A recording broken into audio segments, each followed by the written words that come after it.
Look, I am not arguing with you over the details of the divorce. All I'm saying is, I have everything lined up. Let's do it and move on. You made me wait a year and a half. You can at least be polite about asking. I asked you politely in every way. I am not apologizing for any of that. On the season finale of Welcome to Plathville, there was a ton of drama. But actually, before we get into all the drama that unfolded, we caught up with Lydia and Zach, who gave an update about how their wedding night went. How did the wedding night go? And did ya? And did ya? I mean, obviously, the wedding night is just between Zach and I, but I will say it was pure and beautiful. Zach got a bit scientific explaining their wedding night, which confused both the producers and Lydia. It's such an intimate experience that there's soul ties that happen, like actual chemical connection when you have sex with your surroundings, and so that's Say that again? Have sex with your surroundings? No, like you know, chemical connections. chemical connections. Did like I say that? That was weird. Yeah. That was weird. But at least Lydia and Zach seemed to be unaware of all the drama that went down at their wedding. I didn't feel like there was any drama.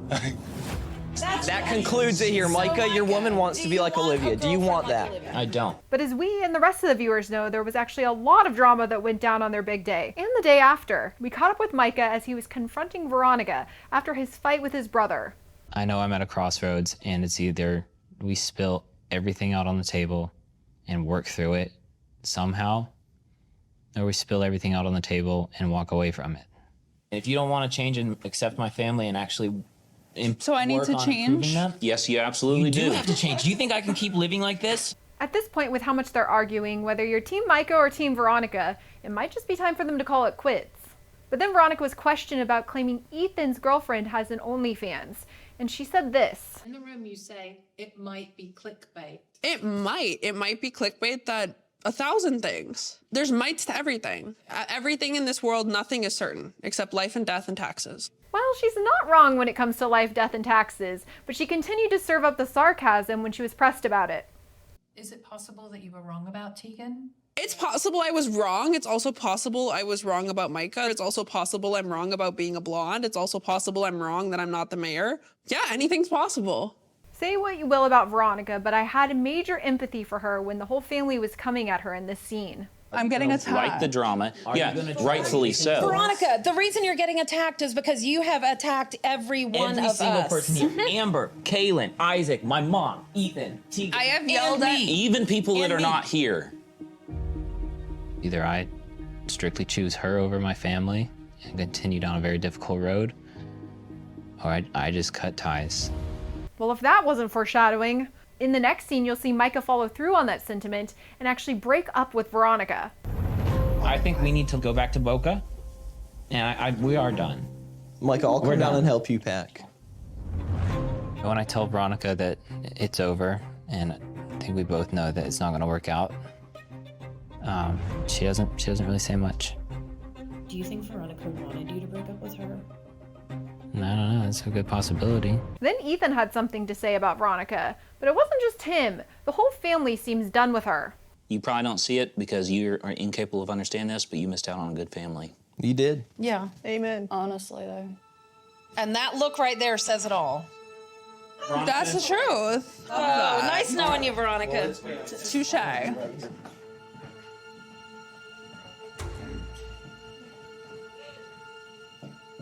you okay?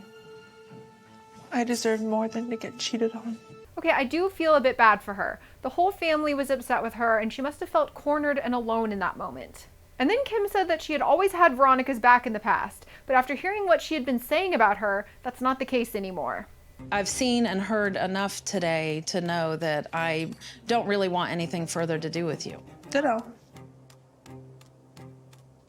Maybe I did sabotage it at the end. Maybe I was so tired of this messed up family and this toxic relationship that I said, add the catalyst. So what if I did? After their breakup, Veronica went to their home in Florida, and then Mike came to get his stuff. An on-screen graphic let the viewers know that they haven't spoken since he went to pick up his stuff, and now he's seeming to process his feelings about the whole situation. After, like, you know, started going through the garage and getting the last of my stuff, it really hit me. I mean, I just broke down. I couldn't help it. And she broke down. She was like, why? Just tell me you never loved me. And you close her that way. And I was like, I can't tell you that. I loved you very much. I've never loved anyone like I loved you. Never had a relationship like this. And then she was like, well, was I your guinea pig then? I was like, no, it was all very real. Well, I guess it's the end of an era. Speaking of ended eras, we then caught up with Olivia. I am divorced in spirit, not in legal paperwork, yeah. She and Ethan are meeting face to face to figure out how they can finish their divorce in the most amicable way after their messy split. But things got off to a rocky start when Ethan said that he's running late. Ethan and I said we'd meet at 4 at the hotel here. He just texted me and said, I'll be there at 5 p.m. So. Do you know why he's running late? It's Ethan Plath. I see that some things have not changed. Some time passed, and Olivia and the production team continued to wait. And then it was revealed that Ethan was running even later. Did he just text you again? No. Did he text you? 5:50. That's his ETA. That means like he just left. Yeah. Ethan, who claims that finalizing this divorce is important to him, gave an explanation as to why he was late. But I do raise this question. He knew when this meeting was supposed to take place, and he claims that he wants this divorce to go as quickly as possible. So why wouldn't he show up at a reasonable time? I'm late today. Today's the last day that I'm in Cairo, and I had rented a bunch of equipment at my dad's house and cut down trees. I just had to finish what I was doing before I could stop, because by the time I got back from talking to her, it'd be dark. Olivia seemed put off by his lateness, but she hopes that they can continue in a respectful and efficient manner. I would like for this to be done, and I would like for this to be wrapped up so we could both move on. However, you both reached out to me during a time when I was, 1, overseas. I was not even in the U.S. And then 2, I told you, like, during tax season, and I didn't feel like there was a lot of wiggle room. Like, there was a lot of push from your end to get it done. I'm ready to get it done. I would just like for there to be, like, some niceties and grace and timeline. That's fine with me. Olivia handled the situation well, but she was put off by Ethan's lateness and attitude. As soon as I saw Ethan, I knew he was not in a good mood. I guess I was hoping this time would be different. At least just being, like, polite. And I should know by now not to walk into it with expectations.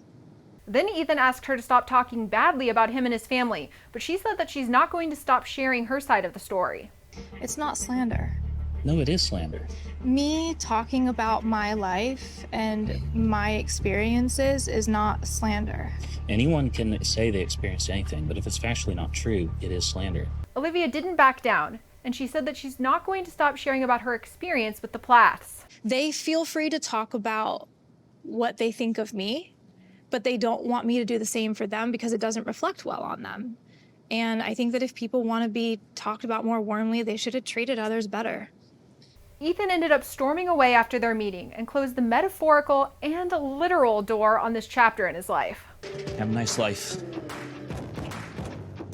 You don't have to be friends with all your exes. You don't have to be friends with the people you were married to. Sometimes it works that way, sometimes it doesn't. But that always depends on both people.